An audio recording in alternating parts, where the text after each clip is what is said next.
Hi hello friends, ಎಲ್ಲರಿಗೂ ನಮಸ್ಕಾರ. ರೇಖಾ ಅಡುಗೆ ಚಾನಲ್ಗೆ ಸ್ವಾಗತ. ನಮ್ಮ ಚಾನಲ್ನ ಸಬ್ಸ್ಕ್ರೈಬ್ ಮಾಡಿ, ಹಾಗೆ ಪಕ್ಕದಲ್ಲಿರೋ ಬೆಲ್ಲೈಕನ್ ಕೂಡ ಕ್ಲಿಕ್ ಮಾಡ್ಕೊಳ್ಳಿ.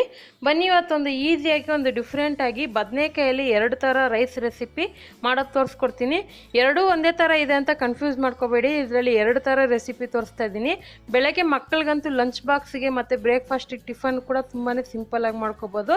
ಇದು ಹೇಗೆ ಮಾಡೋದು, ಇದಕ್ಕೆ ಬೇಕಾಗೋ ಇಂಗ್ರೀಡಿಯೆಂಟ್ಸ್ ನೋಡೋಣ. ಇಲ್ಲಿ ಒಂದು ಮೀಡಿಯಮ್ ಸೈಜ್ದು 4 ಬದನೆಕಾಯಿನ ನಾನು ಚಿಕ್ಕ ಚಿಕ್ಕದಾಗಿ ಕಟ್ ಮಾಡಿ ನೀರಲ್ಲಿ ಹಾಕಿಟ್ಕೊಂಡಿದ್ದೀನಿ. ನೀವು ಬೇಕಂದರೆ ಬೇರೆ ಥರ ಬದನೆಕಾಯಿ ಕೂಡ ಯೂಸ್ ಮಾಡ್ಕೋಬೋದು. 1 ಈರುಳ್ಳಿನ ಉದ್ದುದಕ್ಕೆ ಕಟ್ ಮಾಡಿ ಇಟ್ಕೊಂಡಿದ್ದೀನಿ. ಮತ್ತು ಹುಣಸೆಹಣ್ಣು ಒಂದು ಅರ್ಧ ನಿಂಬೆಹಣ್ಣು ಗಾತ್ರದಷ್ಟು ಹುಣಸೆಹಣ್ಣು ನೆನೆ ಹಾಕಿಟ್ಕೊಂಡಿದ್ದೀನಿ. 1 ಟೊಮೊಟೊ ಕಟ್ ಮಾಡಿರೋದು, 1/4 ಕಪ್ ಬಟಾಣಿ, 1-2 ಟೇಬಲ್ ಸ್ಪೂನ್ ಕಡಲೆಬೀಜ, ಸ್ವಲ್ಪ ಒಗ್ಗರಣೆ ಕರಿಬೇವು, ಅರ್ಧ ಟೇಬಲ್ ಸ್ಪೂನ್ ಕಡಲೆಬೇಳೆ, ಅರ್ಧ ಟೇಬಲ್ ಸ್ಪೂನ್ ಉದ್ದಿನಬೇಳೆ ತೊಗೊಂಡಿದ್ದೀನಿ. 2 ಒಣಗಿದ ಮೆಣಸಿನ್ಕಾಯಿ, 1 ಹಸಿರು ಮೆಣಸಿನ್ಕಾಯಿ ಕಟ್ ಮಾಡಿ ಇಟ್ಕೊಂಡಿದ್ದೀನಿ. ಇದು ವಾಂಗಿಬಾತ್ ಪೌಡ್ರು ಸುಮಾರು 1 ಟೇಬಲ್ ಸ್ಪೂನ್ ತೊಗೊಂಡಿದ್ದೀನಿ. ಅರ್ಧ ಟೀ ಸ್ಪೂನ್ ಅಚ್ಕಾರದ ಪುಡಿ, ಅರ್ಧ ಟೀ ಸ್ಪೂನ್ ಗರಂ ಮಸಾಲ, ಮತ್ತು ಸಾಸಿವೆ 1/4 ಟೀ ಸ್ಪೂನು, ಶುಂಠಿ ಬೆಳ್ಳುಳ್ಳಿ ಪೇಸ್ಟ್ 1 ಟೇಬಲ್ ಸ್ಪೂನು, 4 ಗೋಡಂಬಿ ತೊಗೊಂಡಿದ್ದೀನಿ.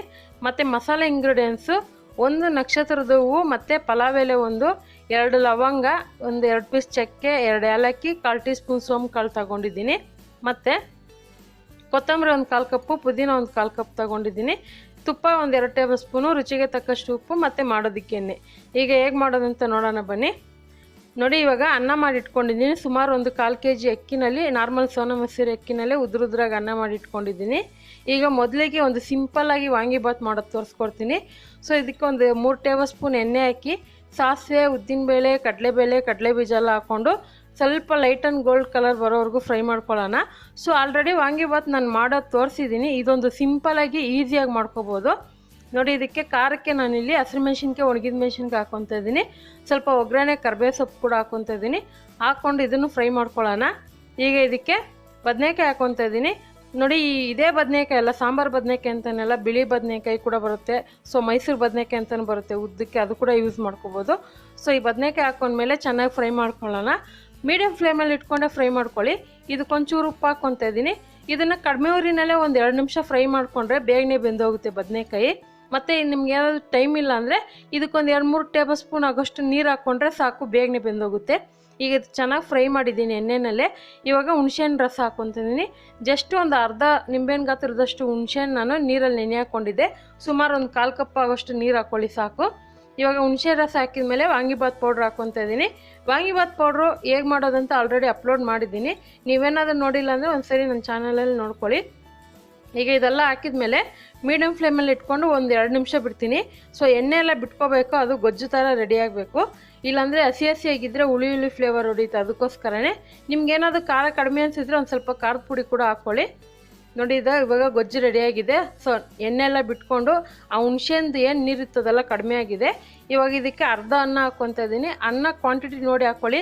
ಸೊ ಮಸಾಲೆ ಜಾಸ್ತಿ ಆಯ್ತು ಅನ್ಸಿದ್ರೆ ಒಂದು ಸ್ವಲ್ಪ ಅನ್ನ ಹಾಕ್ಕೊಳ್ಳಿ, ಇಲ್ಲಾಂದರೆ ಕಡಿಮೆ ಕೂಡ ಹಾಕ್ಕೊಬೋದು ನೀವು ರೈಸ್ನ. ಈಗ ಇದಕ್ಕೊಂದು ಚೂರು ಉಪ್ಪು, ಕೊತ್ತಂಬರಿ ಹಾಕ್ಕೊಂಡು ಮಿಕ್ಸ್ ಮಾಡ್ಕೊತಾ ಇದ್ದೀನಿ. ಸ್ಟವ್ನ ಸಿಮ್ಮಲ್ಲೇ ಇಟ್ಕೊಂಡೆ ಮಿಕ್ಸ್ ಮಾಡ್ಕೊಳ್ಳಿ. ಈ ಥರ ಒಂದು ರೈಸ್ಗೆ ನಿಮಗೆ ಸೈಡ್ ಡಿಶ್ ಆಗಿ ನಾರ್ಮಲ್ ಕಾಯಿ ಚಟ್ನಿನೋ ಕಡಲೆಬೀಜ ಚಟ್ನಿನೋ ಅದು ಕಾಂಬಿನೇಷನ್ ಚೆನ್ನಾಗಿರುತ್ತೆ. ಸೊ ಇವಾಗ ಒಂದು ಸಿಂಪಲ್ ವಾಂಗಿಬಾತ್ ರೆಡಿಯಾಗಿದೆ. ಸೊ ಇವಾಗ ಇನ್ನೊಂದು ಥರ ರೆಸಿಪಿ ಮಾಡೋದು ನೋಡೋಣ ಬನ್ನಿ. ಇವಾಗ ಒಂದು ಸಿಂಪಲ್ಲಾಗಿ ಪಲಾವ್ ಮಾಡೋದು ತೋರಿಸ್ಕೊಡ್ತೀನಿ. ಒಂದು ಮಸಾಲ ಪಲಾವ್ ಇದು. ಈಗ ಇದಕ್ಕೆ ಒಂದು ಪಾತ್ರೆ ಇಟ್ಕೊಂಡು ಅದಕ್ಕೆ 2 ಟೇಬಲ್ ಸ್ಪೂನ್ ಎಣ್ಣೆ, 2 ಟೇಬಲ್ ಸ್ಪೂನ್ ತುಪ್ಪ ಹಾಕ್ಕೊತಾ ಇದ್ದೀನಿ. ಈಗ ಇದಕ್ಕೆ ಮಸಾಲೆ ಇಂಗ್ರೀಡಿಯೆಂಟ್ಸ್ ಹಾಕ್ಕೊತಾ ಇದ್ದೀನಿ. ಚಕ್ಕೆ, ಲವಂಗ, ಏಲಕ್ಕಿ, ಗೋಡಂಬಿ, ಪಲಾವ್ ಎಲೆ, ಸೋಂಪು ಕಾಳು ಏನಾದರೂ ನಿಮ್ಗೆ ಇಷ್ಟ ಇಲ್ಲ ಅಂದರೆ ಪರವಾಗಿಲ್ಲ, ಸ್ಕಿಪ್ ಮಾಡ್ಕೊಳ್ಳಿ. ಈಗ ಇದಕ್ಕೆ 1 ಈರುಳ್ಳಿ ಹಾಕ್ಕೊತಾ ಇದ್ದೀನಿ. 1/4 ಕಪ್ ಆಗೋಷ್ಟು ಹಸಿ ಬಟಾಣಿ. ನಿಮಗೇನಾದರೂ ಹಸಿ ಬಟಾಣಿ ಸಿಕ್ಕಿಲ್ಲ ಅಂದರೆ ಪರವಾಗಿಲ್ಲ. ಸೊ ಒಣಗಿರೋ ಬಟಾಣಿನ ನೆನೆ ಹಾಕಿ ಬೇಯಿಸಿ ಕೂಡ ಯೂಸ್ ಮಾಡ್ಕೋಬೋದು, ಇಲ್ಲಾಂದರೆ ಬಟಾಣಿ ಹಾಕಿಲ್ಲ ಅಂದ್ರೂ ಪರವಾಗಿಲ್ಲ.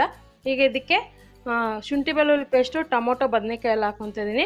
ಮೊದಲಿಗೆ ಈರುಳ್ಳಿನೂ ಬಟಾಣಿನ 1-2 ನಿಮಿಷ ಫ್ರೈ ಮಾಡಿಕೊಂಡು ಆಮೇಲೆ ಈ ಇಂಗ್ರೀಡಿಯೆಂಟ್ಸ್ನ ಹಾಕ್ಕೋಬೇಕಾಗುತ್ತೆ. ಇದಕ್ಕೊಂದು ಸ್ವಲ್ಪ ಉಪ್ಪು ಹಾಕ್ಕೊತಾ ಇದ್ದೀನಿ. ಸೊ ಇದು ಕೂಡ ಅಷ್ಟೇ, ಬದನೆಕಾಯಿ ಬೇಯೋದಕ್ಕೆ 1-2 ನಿಮಿಷ ಟೈಮ್ ತಗೊಳುತ್ತೆ. ಸೊ ಟೊಮೊಟೊ ಹಾಕಿರೋದ್ರಿಂದ ಅದರಲ್ಲೇ ನೀರಿನಂಶ ಬಿಟ್ಕೊಳ್ಳುತ್ತೆ. ಇಲ್ಲಾಂದರೆ ನೀವು ಒಂದು ಸ್ವಲ್ಪ 2-3 ಟೇಬಲ್ ಸ್ಪೂನ್ ನೀರು ಹಾಕಿ ಬೇಯಿಸ್ಕೊಂಡ್ರೂ ನಡೆಯುತ್ತೆ. ಈಗ ಇದನ್ನು 1-2 ನಿಮಿಷ ಫ್ರೈ ಮಾಡಿದ ಮೇಲೆ ಈಗ ಇದಕ್ಕೆ ಗರಂ ಮಸಾಲೆ, ಖಾರದ ಪುಡಿ ಮತ್ತು ಪುದೀನ, ಕೊತ್ತಂಬರಿ ಎಲ್ಲ ಹಾಕ್ಕೊತಾ ಇದ್ದೀನಿ. ಆಲ್ರೆಡಿ ಉಪ್ಪು ಹಾಕಿದ್ದೀರಿ ನಾವು.